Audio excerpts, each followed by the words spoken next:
7 de la mañana con 40 minutos, ya 7:40 en Punto Noticias de Radio Pichincha. Saludamos con nuestro primer invitado, esta vía telemática, el doctor Pedro Donoso, abogado, consultor político, director ejecutivo de ICARE. ¿Cómo está, doctor Donoso? Buenos días, bienvenido, qué gusto saludarle. Estamos con usted, Alexis Moncayo, quien le habla, Licenia Espinel. ¿Qué opinión le merece este anuncio que ha hecho hace los pocos minutos el comandante general de la policía de la detención del presunto de un presunto responsable, de un sospechoso del asesinato del señor Rubén Cherres, este personaje muy cercano al cuñado del presidente de la República y que estuvo inmerso en este escándalo del Gran Padrino? ¿Esto cómo mueve en el ámbito político, cómo se lo debe leer una vez que ha pasado tanto tiempo y el tema ha sido prácticamente tapado, ocultado, escondido? Sobre él no se ha vuelto a hablar hasta hoy, que se espera en las próximas horas los detalles de esta detención. Buenos días, bienvenido. Hola, Licenia, Alexis, gracias, buen día. A ver, específicamente sobre el hecho yo no me puedo pronunciar, no puedo hacer un análisis, es muy pronto, digamos, el evento para tener, digamos, algún tipo de reflexión. Lo que sí puedo decir es que esto nos invita a identificar dentro del proceso eleccionario, que quizás es el tema que yo puedo opinar, la importancia que tiene el gobierno de Guillermo Lasso, ¿no? Es decir, el gran ausente en la papeleta llamado Guillermo Lasso va a jugar un papel preponderante, lo que haga su gobierno o lo que deje de hacer, lo que diga o lo que deje de decir. Este puede ser un ejemplo de aquello, ¿no es cierto?, para, por ejemplo, desmitificar que el gobierno estaba interesado en ocultar el crimen, etcétera, etcétera, etcétera. Pero, por ejemplo, otras cosas, digamos, otros eventos que también son interesantes, ¿no? Es decir, el mal timing del gobierno de, por ejemplo, lanzar o anunciar las reformas de la seguridad social en pleno proceso eleccionario, ¿no? Y ese es un fenómeno supremamente interesante, porque si nosotros vemos la papeleta, ¿no es cierto?, en donde tenemos 8 binomios, vamos a ver que hay 2 actores que a mí me parece que son fundamentales, que son actores o candidatos fantasmas, que yo ya quizás en la anterior entrevista con ustedes había mencionado uno, ¿no es cierto?, que puede ser Leonidas Diza, ¿no es cierto?, con su bandera ambientalista y habiéndose apropiado de las 2 consultas populares, y como le digo, Guillermo Lasso y su gobierno, que evidentemente va a ser un actor fundamental, que marque, digamos, una determinada acción, ¿no?, de todo lo que diga o todo lo que deje de decir o hacer. Hola, doctor Donoso, qué gusto saludarle. A ver, sobre lo que planteaba hace un momento Licenia, quizás no sobre ese caso en específico, pero sí hablar sobre el problema de la inseguridad, que parecería es uno de los temas más mencionados por los candidatos, y creo que así lo demuestran los estudios de opinión. Una de las preocupaciones, si no la primera, que en este momento tienen los ecuatorianos. Hemos tenido una campaña en lo que va de ella, aunque ayer empezó oficialmente, pero esta ya arrancó hace rato, casi centrada en los temas de inseguridad. ¿Qué es lo que podemos evaluar sobre los mensajes de los candidatos, cómo pretenden llegar, las soluciones que plantean y demás, en el caso específico de seguridad?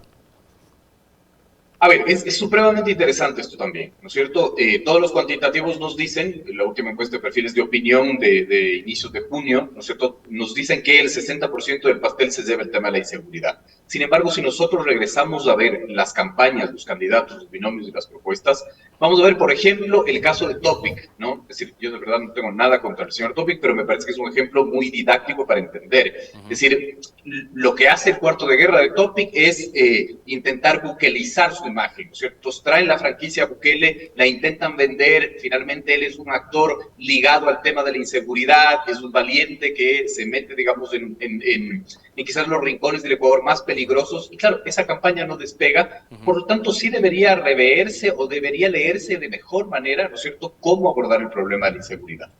Es decir, no sirve de nada, ¿no es cierto?, tener la franquicia Bukele, intentar vender la franquicia Bukele, vestirte como Bukele, parecerse a Bukele, o parecerse un Rambo criollo, ¿no es cierto? Pero finalmente no termina de despegar. Entonces, Pedro, ahí tengo una inquietud, perdón que la interrupción, pero creo que sí es necesaria. A ver, de entrada Topic es un candidato que entiendo tenía y sigue teniendo todavía un bajo nivel de reconocimiento, de conocimiento en la ciudadanía. Él tiene que empezar a hacerse conocer él. Pero parte de esto que bien dice Pedro, la buquelización de su candidatura y de su imagen. Ahora, la pregunta es, ¿Bukele es como Shakira, que tiene 500 millones de seguidores en Instagram y que en Ecuador la conocemos los 13 millones de lectores? ¿Bukele es tan conocido? Acá en Ecuador, de lo que yo sé, si salimos a la calle a preguntar a la gente, no saben ni cómo se llama el presidente de la Corte Nacional de Justicia, Pedro. Sabemos Ese es los el punto. ecuatorianos quién es Bukele. Ese es el punto. Es decir, regresamos a ver a las elecciones del 5 de febrero. Para hacer un análisis político necesitamos comparar sucesos que digamos que nos puedan determinar algo, ¿no es cierto? Las últimas elecciones del 5 de febrero, ¿no es cierto?, nos demostraron que los candidatos, sobre todo en Quito, que apelaron, digamos, al fenómeno Bukele, el mismo Pedro José Freire, por ejemplo, ¿no? Bukele, seguridad, etcétera, digamos, no obtuvieron el favor popular. Es decir, es muy complejo como intentar tener una realidad que solo está en un círculo y ponerla en una dinámica social. Yo veo ahí una lectura con muchísimo sesgo, ¿no? Un sesgo de confirmación. Porque además, no solo es el fenómeno Bukele y esa franquicia, sino el tratar a la inseguridad como un tema monotemático, ¿no? Es decir, una campaña totalmente monotemática sin entender que la inseguridad puede ser un gran paraguas conector a otras cosas. Porque la gente no es que tiene dinero y tiene empleo y sale a la calle y le asaltan y le matan. No, la gente sale a la calle, no tiene empleo, no tiene dinero y además le matan. Entonces, finalmente, digamos, el concentrarte o el hacer campañas monotemáticas están demostrando, ¿verdad?, que los procesos están fracasando. Entonces, yo quiero hacer un análisis un poco más profundo porque creo que las campañas no deben solo ser leídas desde la vertiente con polvo, digamos, no es decir, desde la vertiente solo de la comunicación política. Hay que meterle más lectura sociológica, antropológica, más lectura política, ¿no? Y eso nos está diciendo, o esa lectura, o por lo menos la lectura que nosotros hemos hecho, nos está diciendo que hay 4 campañas que están sucediendo al mismo tiempo.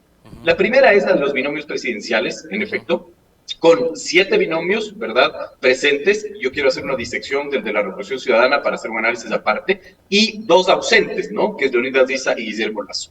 Entonces vemos en esos 7 binomios que es una carrera desesperada por hacer 2 cosas que parece que están siendo contradictorias, que es el darse a conocer, pero al mismo tiempo construir identidad.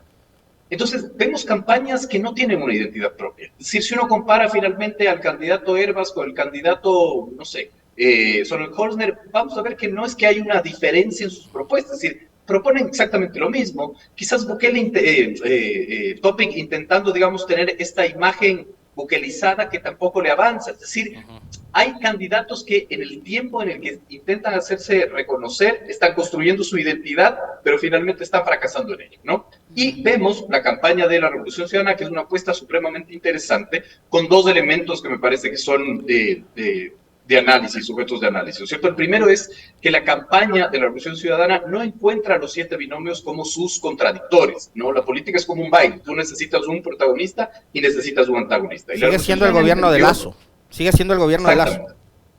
Entendió que su antagonista es el anticorreísmo, el concepto del anticorreísmo. ¿Por qué? Porque finalmente antes no se tenía un concepto en el poder del anticorreísmo. Antes el anticorreísmo era un concepto, una entelequia finalmente, que no se había aterrizado. Hoy ellos pueden posicionar esta idea de que el anticorreísmo en el poder es el gobierno de Guillermo Lasso, es decir, una muerte por cada 1.5 horas en el Ecuador, muerte violenta, una muerte por cada 4 horas de siniestros de tránsito, desempleo, es decir, esos pueden aterrizar y con ese juego hacer una comparación de el correísmo es este concepto, ¿cierto? Ese concepto de obra pública y corrupción, por ejemplo, que ese es el imaginario que está, me refiero, y el anticorreísmo es este imaginario de mal gobierno, ineficiencia, poca inversión pública, etc. Y le lanza finalmente al lector y le dice compara. Entonces, ellos tienen esa ventaja de haber entendido que su contradictor natural es un gobierno ahorita con poca, digamos, aceptación, con poca valoración positiva. Entonces, hacen este juego y es un juego identitario también que es bastante interesante. Además, que hacen un juego geográfico buscando, digamos, aumentar, ¿no es cierto?, la votación que obtuvieron en el 2021, sobre todo en la costa, para intentar lograr ganar en primera vuelta, ¿no? Y de ahí tenemos las 2 campañas que son de asambleístas y las campañas, digamos, de las consultas populares que requieren también otro análisis. Sobre la campaña para las asambleístas doctor Donoso, el Consejo Nacional Electoral ha decidido anticipar la campaña y ya comenzó. ¿Eso en qué medida les va a permitir tanto a los asambleístas, aspirantes a la Asamblea Nacional, como a los propios aspirantes a la Presidencia de la República a posicionar mejor su imagen o hacer que sus mensajes puedan llegar mejor al electorado, tomando en cuenta todos estos antecedentes que usted ya ha citado? Bueno, digamos, es una entelequia creer que la campaña empezó ayer, ¿no? Es decir, la campaña empezó 24 horas después de la muerte cruzada. Es decir, solo se acaba de formalizar, seguramente vamos a ver los spots en los medios de comunicación, etcétera. Pero claro, la campaña, digamos, el proyecto de llegar al poder empezó mucho antes.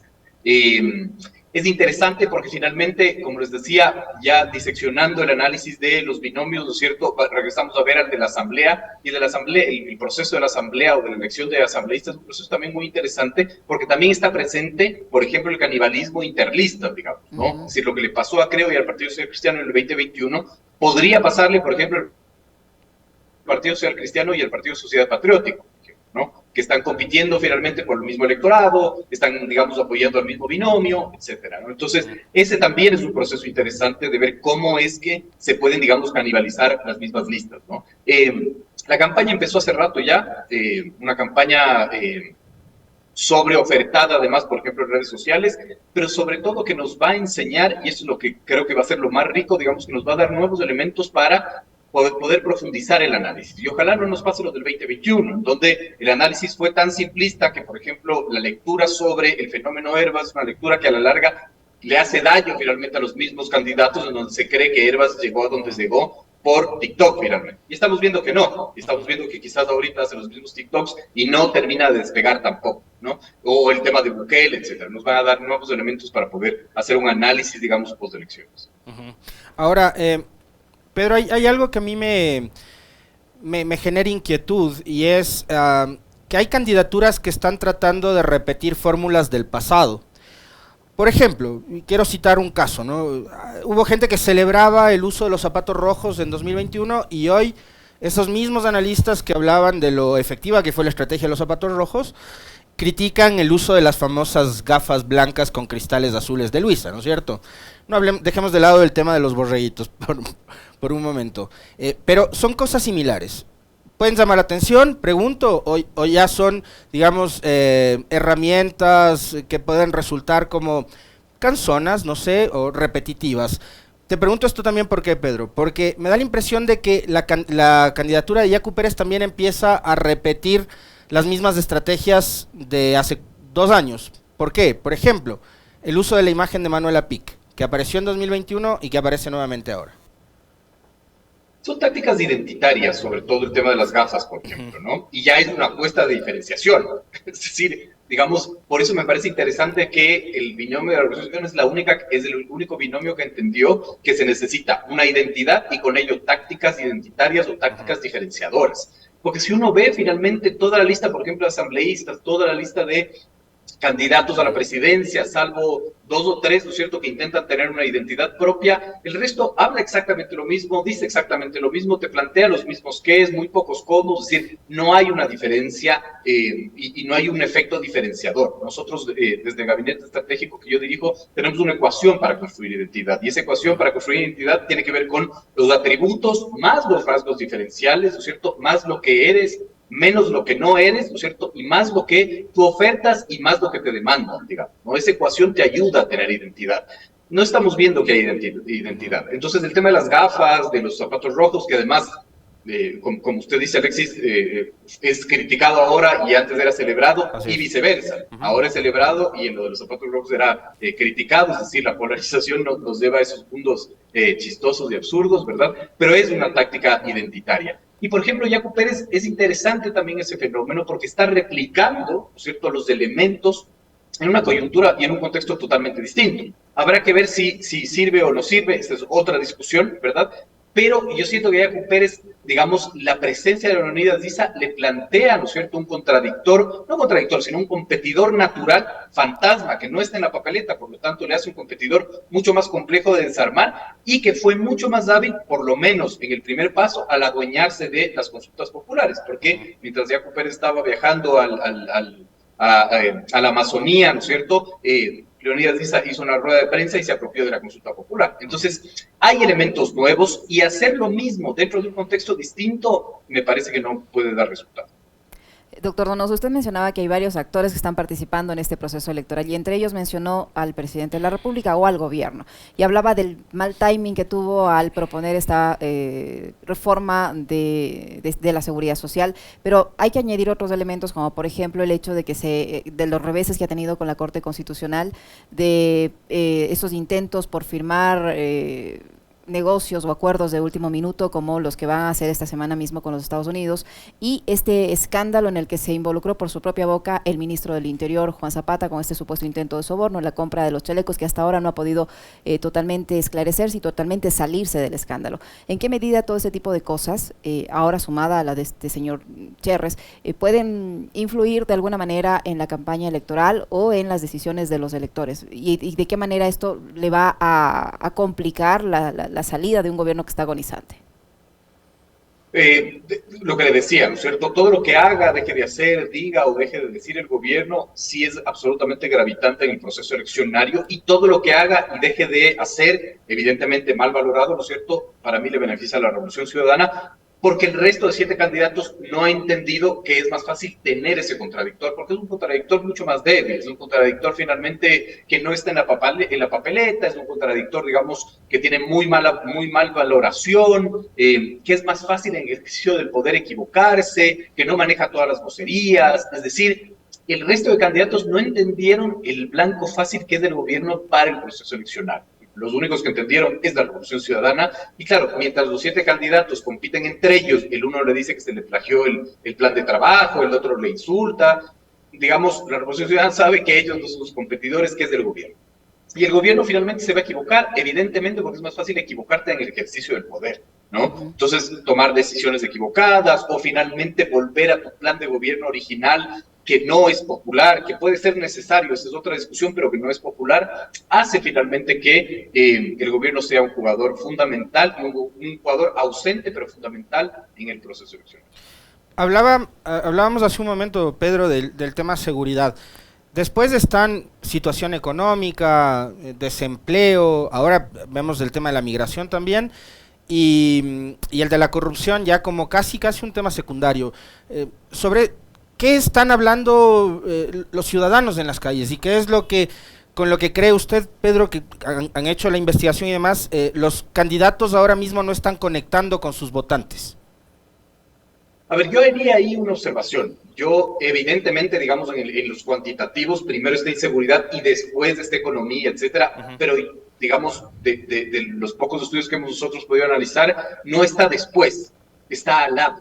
Es decir, lo que planteaba, ¿no es cierto? La inseguridad no es solo una temática de preocupación, porque la gente también está desempleada, tiene hambre, tiene miedo, desasosiego, etcétera, etcétera, etcétera, ¿no es cierto? Le preocupa la corrupción. Entonces, el creer finalmente que solo voy a hablar de inseguridad porque los cuantitativos me lo dicen y poder construir mi campaña solo hablando de inseguridad, es decir, de combate a la delincuencia, es un problema, y es un problema porque minimiza las necesidades de los ciudadanos, ¿no? Un poco lo que les planteaba, es decir, no es que el ciudadano tiene dinero, tiene trabajo y salen y asaltan y tampoco tienen ni dinero ni trabajo, mira, ¿no? El proceso migratorio, es decir, es un cúmulo de cosas, ¿no es cierto? La falta de servicios públicos, de calidad de los servicios, etcétera, no está siendo parte, digamos, de la dinámica de la campaña. Y lo que a mí me preocupa más allá de lo que están hablando los candidatos o no, es la manera como lo plantean. Es decir, si uno hace una auditoría, por ejemplo, de los planes de gobierno, va a ver que los planes de gobierno son un costal de obviedades y además un costal de qué, un costal de sobrediagnósticos. Todo el mundo ya sabe finalmente. Pero no hay el cómo,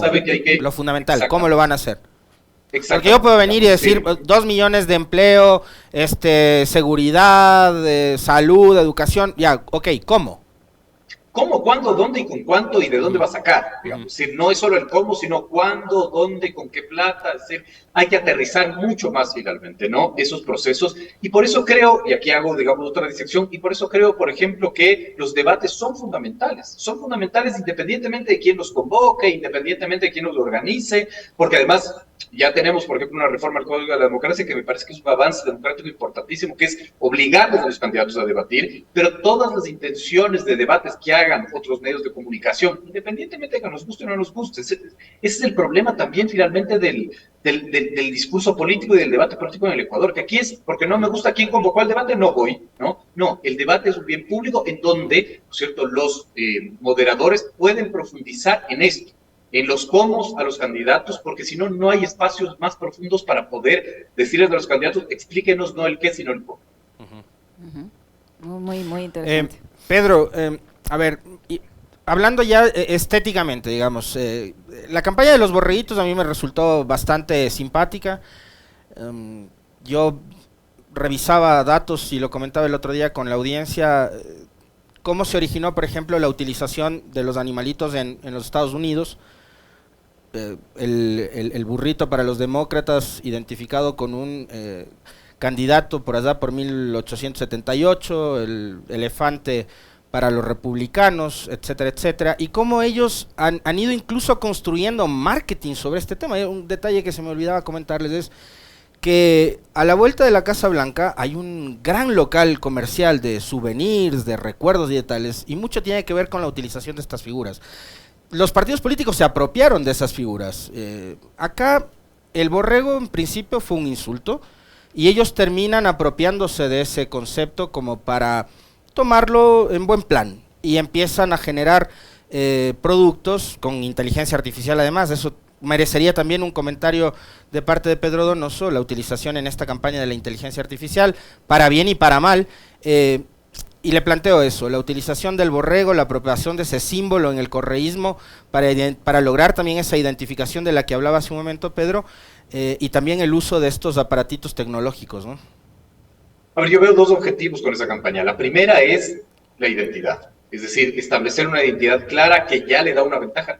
No nos guste, discutamos o no, no importa, pero finalmente nos hace hablar y le da identidad. Es decir, finalmente los borregos, porque los otros 7 candidatos son lo mismo, ¿no es cierto? Podrían entenderse como lo mismo y no tienen una identidad, digamos, establecida, ¿no? Entonces, ese es el primer objetivo, darle una identidad, digamos, muy puntual, como el tema de las gafas, ¿no es cierto? O como el tema de los zapatos rojos. Y el segundo, que es una discusión que se quedó en redes sociales, que me pareció interesante también, era un intento de reversión de estigma, ¿no es cierto? Es decir, de el estigma que nosotros tenemos sobre los borregos, revirtámoslo y convirtamos finalmente ese estigma en algo de lo cual pueda enorgullecerse. Yo, a diferencia de varios analistas, digamos, a los cuales respeto evidentemente, pero tengo otra hipótesis, y mi hipótesis finalmente es, esto no va al voto duro, esto va al voto, digamos, quizás medio blando, semiblando, ¿no es cierto?, en donde invita a decir, no se avergüencen finalmente de ser correístas, no se avergüencen finalmente de ser borregos, porque esta nueva campaña es bastante popular, digamos, ¿no? Es interesante porque, por ejemplo, yo creo que el anticorreísmo tiene mucho de estatus social también, ¿no? Es decir, el anticorreísmo puede ser entendido como un estatus social que a la larga finalmente a la intimidad de la urna termina desvaneciéndose, ¿no? Por eso ha ganado Paola Pavón, Marcela Guiñaga, Pavel Muñoz, etcétera, ¿no? Entonces, esa puede ser también una estrategia finalmente no al voto duro, sino a un voto que quizás no se atreve aún, digamos, a plantearse como finalmente votantes del correísmo, ¿no? Entonces me parece que esas dos campañas son interesantes y hay que analizarlo mucho más allá del tema moral de si nos gusta o no nos gusta y si te parece bien o mal que les digan borregos a sus votantes. El tema de la inteligencia artificial. Bueno, digamos que ya es un tema que necesita mucho análisis, ¿no es cierto?, que requiere mucho entendimiento, es una herramienta fundamental, pero sigue siendo una herramienta. Es decir, el Ecuador finalmente no se puede traer modelos del primer mundo, aplicarlos acá y creer que eso va a funcionar, ¿no? Por ejemplo, también el tema de redes sociales, por ejemplo, también el tema, digamos, de Internet, etcétera, aún sigue siendo el territorio lo fundamental en el Ecuador, porque no tenemos tanto acceso a Internet, porque finalmente las dinámicas son distintas, ¿no? La inteligencia artificial te sirve mucho, pero sigue siendo una herramienta. Lo peligroso es cuando las campañas cambian las herramientas por fines, ¿no? Y creen que finalmente es lo único que hay que hacer. Doctor Donoso, hay encuestas que señalan que el estado de ánimo de la población no es el mejor, por todos los problemas que usted acaba de mencionar, el tema de la seguridad, el tema económico, la falta de empleo, el tema sanitario, etcétera, etcétera, por todos los problemas que la sociedad tiene al momento. No estamos optimistas, digamos así, el pesimismo está mayormente generalizado en nuestra población y con ese pesimismo la gente va a acudir a las urnas. Este proceso electoral, al ser anticipado, al ser al apuro, al ser inédito, de alguna manera puede sembrar en algún sector de la población un hilo de optimismo, de esperanza para que las cosas puedan cambiar? Creería que no, creería que finalmente el proceso eleccionario no lo va a hacer, ¿no es cierto? Quizás no de optimismo, sino de expectativa. Y ese también es un problema, ¿no? Es decir, para mí, si uno hace una lectura del gobierno de Lasso, el origen finalmente de su desgaste, ¿no es cierto? No quiero decir fracaso, pero su desgaste, etcétera, sí fue el altísima expectativa, ¿no? El fenómeno Lasso, ¿no es cierto? Y su propia campaña, es decir, no sé si usted recuerda los últimos días de campaña de Lasso, este spot en donde decía al día siguiente de que gana Guillermo Lasso, tienes trabajo, el Ecuador está súper bien, etcétera. Generar expectativas es el peor enemigo de los políticos, ¿no? Y de las dinámicas políticas. Yo creo que la generación de expectativa puede ser, digamos, un comportamiento social, ¿no es cierto?, con respecto finalmente a las cifras de pesimismo, y claro que ese es un gran reto para el que se siente en Carondelet, no tener que administrar esa expectativa, porque mientras peor está una sociedad, más expectativa de mejora tiene, ¿no? Es decir, yo creo que el fenómeno es distinto. La gente cree que mientras más mal está, más se acostumbra a estar mal. No necesariamente, ¿no? Más va a querer finalmente salir del pozo, y creo que esa expectativa puede ser difícil de administrar. Sobre la respuesta del tema de los borreguitos, me quedé con algo y quiero volver a esa discusión porque en realidad es al primer, y me llama poderosamente la atención el análisis de Pedro, porque dice, a su criterio no apunta al voto duro. Yo estaba convencido de que sí, de que los borreguitos apuntaban al voto duro, pero cobra mucho sentido lo que acaba de decir Pedro, porque esta campaña, con el estilo y en el tono en el que se lo ha manejado, es una campaña que de alguna manera viene a un poco a amortiguar o a suavizar la pelea, la confrontación. Es una campaña donde vemos a muchos candidatos que, a propósito del tema de la inseguridad y de tales, hablan de las mafias, de los delincuentes de cuello blanco y no sé qué, y de pronto aparece esta campaña que suaviza un poco la cosa. Entonces cobra sentido lo que dice Pedro, pero adicionalmente Pedro dice otra cosa también, a propósito del anticorreísmo, que es una suerte como de estatus, ¿no? Hay gente que empieza, o ya empezó ese ambiente adverso que tenía el correísmo, también a un poco a bajar la tensión, Pedro. Es decir, ya la gente no tiene vergüenza de reconocerse como, sí, yo sí fui simpatizante de Correa en algún momento, sí, me parece que hizo Correa un buen gobierno, sí, yo voté por Pavel Muñoz, aunque no lo dije, etc. Cosas así, o sea, ya empiezan, porque en el 2021 se notaba eso, ¿no? Se veía esa animadversión, esa resistencia. Hoy eso está bajando. Habría que medirlo, digamos. Yo no puedo como concluir. Lo que yo dije es una hipótesis, ¿no es cierto?, que es la que nosotros hemos manejado. Pero es muy interesante la hipótesis. Pero finalmente, digamos, hay que medir. Y hay que medir porque, como digo, es una campaña que lo que te está diciendo es: no te avergüences de ser correísta, finalmente. O por lo menos no te avergüences de votar por el correísmo. Eso es lo que yo puedo leer y puedo sentir. Y eso no hubiese sido posible, evidentemente, es una obviedad lo que voy a decir, si es que el anticorreísmo exacerbado no estuviese o no se hubiese sentado en Carondelet. Es decir, yo creo que el gran error de Lasso fue sentarse finalmente y apropiarse del anticorreísmo. Entonces, señalar a Correa, a Nebot y a Isa como el triunvirato de la conspiración, ¿no es cierto? Y ya colocarse finalmente en esa trituradora nefasta que es el correísmo, anticorreísmo. Entonces, uno va a decir, pero usted sigue repitiéndolo del anticorreísmo y correísmo. Sí, porque estoy haciendo un análisis factual, ¿no es cierto? O de los fenómenos. Pero, claro, Lasso hace eso, ¿no es cierto?, y con eso encarna lo que es del anticorreísmo. Entonces, es fácil para el correísmo decir: mira, eso es del anticorreísmo. ¿Tú quieres de eso o quieres de una u otra manera, con los errores que se tuvo, volver a lo que dicen, recuperar la patria, resurgir de la patria, antes estábamos mejor, etcétera? Ahora les facilita esa comparación, ¿no? Y los borreguitos, como usted muy bien dice, baja la tensión, ¿no es cierto? Y lo que te dicen es: esto es popular, esto es chévere, lo está haciendo la gente medianamente chévere, ¿no es cierto? Entonces, digamos, no te avergüences finalmente de decir, o de por lo menos de votar por el correcto. Interesantísimo. Gracias, Pedro. Muy amable, doctor No, Donoso, muchísimas gracias. A ustedes, buen día.